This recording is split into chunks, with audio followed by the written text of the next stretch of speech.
Hello everyone, নমস্কাৰ আজি ওলাইছোঁ APSC এপইণ্টমেণ্ট লেটাৰ ডিষ্ট্ৰিবিউশ্যন চেৰিমনীলৈ আৰু আপোনালোকে হয়তো ইতিমধ্যে গম পাইছে যে মই সদ্যঘোষিত APSC এক্সামত উত্তীৰ্ণ হ'বলৈ সক্ষম হৈছোঁ as a assistant account officer হিচাপে আৰু এয়া ফাৰ্ষ্টতে আছিলে আমাৰ এটা ফটো ছেশ্যন যাৰ কাৰণে আমি সকলো এনেকৈ ৰৈ এটা ফটো তুলিলোঁ যাতে এইবিলাক সময় বা এইবিলাক মুহূৰ্ত চিৰস্মৰণীয় হৈ ৰয়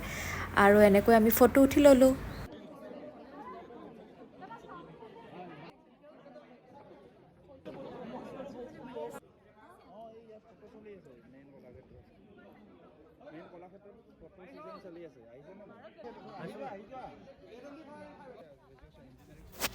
আমাৰ এই প্ৰগ্ৰেমটো অনুষ্ঠিত হৈছিলে শংকৰদেৱ কলাক্ষেত্ৰত আৰু আমি এনেকৈ ফটো উঠাৰ পিছত আমাৰ যি সভাস্থলী য'ত আমাৰ প্ৰগ্ৰেমটো অনুষ্ঠিত হ'ব তালৈ আহিলোঁ আৰু এই দিনটো মোৰ বাবে বহুত উল্লেখযোগ্য আৰু বিশেষ কাৰণ আমি বহুত দিনৰ পৰা ভাবি আছিলোঁ যে কেতিয়া এনেকৈ এটা চেৰিমনীত অংশগ্ৰহণ কৰিব পাৰিম, কেতিয়া এখন এপইণ্টমেণ্ট লেটাৰ পাম, কেতিয়া নিজকে অফিচাৰ হিচাপে চাব পাম, সেই বিষয়টো লৈ পেলাই সদায় এক্সাইটেড হৈ আছিলোঁ আৰু ইতিমধ্যে সেই ক্ষণটো আহি পাইছে আৰু আজি আমাৰ এপইণ্টমেণ্ট লেটাৰ ডিষ্ট্ৰিবিউশ্যন চেৰিমনী আৰম্ভ হ'ব। গতিকে ব'লকচোন আপোনালোকেও এনজয় কৰক এই মুহূৰ্তবিলাক আৰু মোৰ ভিডিঅ'ৰ জৰিয়তে ইয়াৰ প্ৰতিটো মুহূৰ্ত কিছুমান ক্লিপ মই ধৰি ৰাখিবলৈ চেষ্টা কৰিছোঁ আৰু সেয়া আপোনালোকৰ আগত লৈ আহিছোঁ। আশা কৰোঁ আপোনালোকৰ বৰ ভাল লাগিব।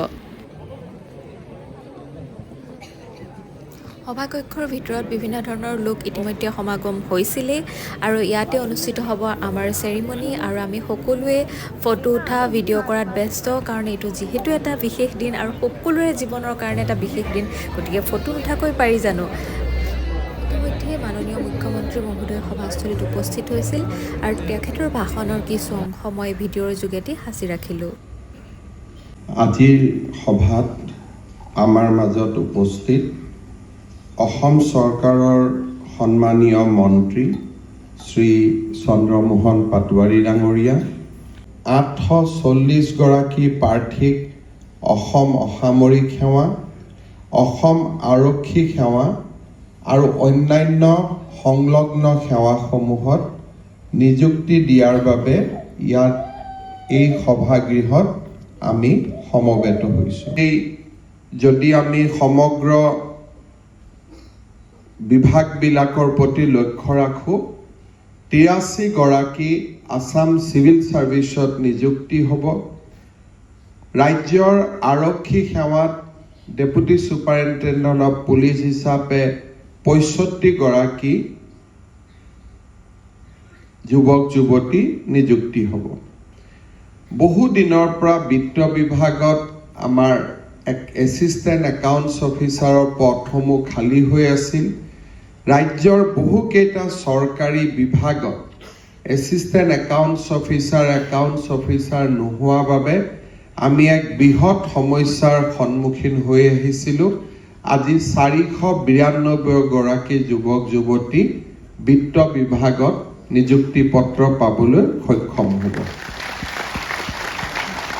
প্ৰথমবাৰৰ বাবে আমি এটা নতুন প্ৰয়োগ কৰিছিলোঁ। সাধাৰণতে APSCৰ যেতিয়া পৰীক্ষা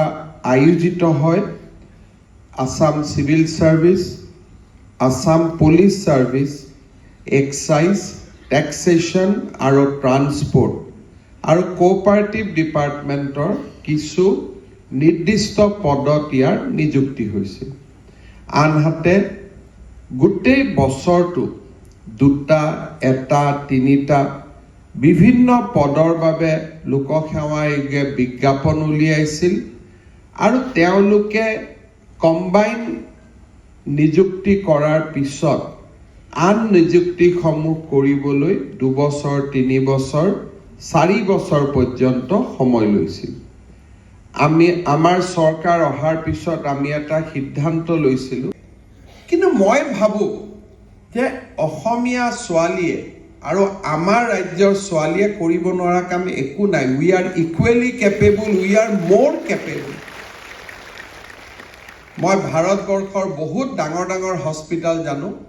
তাৰ নিয়মে যে will only appoint lady officer, will only appoint lady employee. কিয়? তেওঁলোকে কয় যে মমতা কৰোণা তেওঁলোকৰ পৰা পেচেণ্টে দেখা পায়। পাৰফৰমেন্স যদি আমাৰ ভাল থাকে তেতিয়াহ'লে কোনো ডিচিয়ে মোক নকয় যে ছাৰ মোক লেডি অফিচাৰ নালাগে বা দুজন লেডি অফিচাৰ আছে যদি তিনিজন জেন্টছ অফিচাৰ দিয়ক কাৰণ লাহে লাহে মই খুব ক্লোজলি অবজাৰ্ভ কৰিছোঁ যে অসমৰ হায়াৰ এডুকেশ্যন বা উচ্চ শিক্ষাত পঢ়া প্ৰপৰ্চনটো লাহে লাহে ছোৱালীৰ সংখ্যা 60-70 লৈকে গৈ আছে আৰু পুৰুষৰ সংখ্যাটো কমি কমি আহি আছে এতিয়া জেন্ডাৰ বায়াস নহয় জেন্ডাৰ এডভান্টেজ অসমত আৰম্ভ হৈছে সো আজি যেটো 35% APSC ACS ত ছোৱালী সোমাইছে in days to come because of merit not because of 30% reservation ছোৱালীৰ সংখ্যা 70% হ'বগৈ in next 5 to 7 years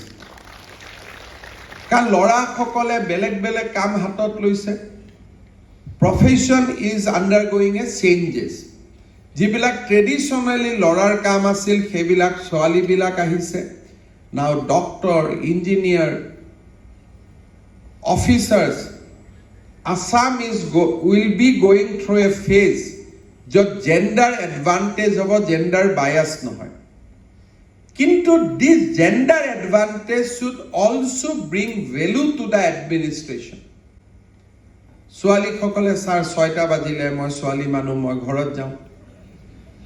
ল'ৰাজন 12টা লৈকে থাকে যদি ময়ো 12টা লৈকে থাকিম ছোৱালীসকলে এতিয়া নিজৰ জেন্ডাৰৰ নামটো ইউজ কৰি ইনএফিচিয়েন্সি প্ৰমোট কৰিব নালাগে মই ভাবো যে we can promote efficiency we can promote a new kind of administration we can become a icon যে ল'ৰা ইএসসি জনতকৈ ছোৱালী ইএসসি জনী মোৰ বেছি ভাল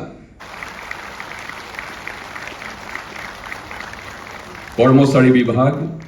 দেৱশ্ৰী তালুকদাৰ কামৰূপ মহানগৰ জিলা অসম অসামৰিক সেৱা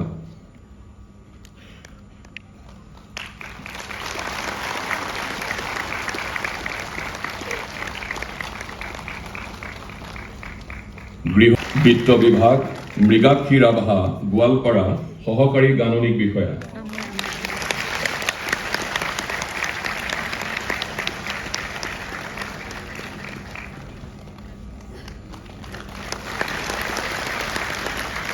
পাপিয়া সোম নগাঁও বিষয়াসকল মেধাৱী শিক্ষাৰ্থীসকলে আমি কৃতজ্ঞতা জ্ঞাপন কৰিছোঁ এতিয়া ৰাষ্ট্ৰীয় সংগীতেৰে সভাৰ সামৰণি কৰিব ইতিমধ্যে সভা সমাপ্ত হৈছে আৰু আমি সকলোৱে মিলি পুনৰ ভিডিঅ' আৰু ফটো উঠাত ব্যস্ত হ'লোঁ গতিকে ইয়াৰ ক্লিপ কিছুমানো মই আপোনালোকৰ এই ভিডিঅ'ৰ জৰিয়তে দি দিছোঁ গতিকে আপোনালোকে চাব পাৰিব আশা কৰোঁ আপোনালোকৰ এই ভিডিঅ'টো খুব ভাল লাগিলে আৰু মই ভাবোঁ যেনেকৈ মই চাবলৈ সক্ষম হ'লোঁ মোৰ চকুৰে তেনেকৈ মোৰ কেমেৰা লেন্সৰ মাজেৰে আপোনালোকেও এই ধুনীয়া সুন্দৰ অনুষ্ঠানটি উপভোগ কৰিবলৈ সক্ষম হ'ল আজিলৈ আহিছোঁ ধন্যবাদ বাই বাই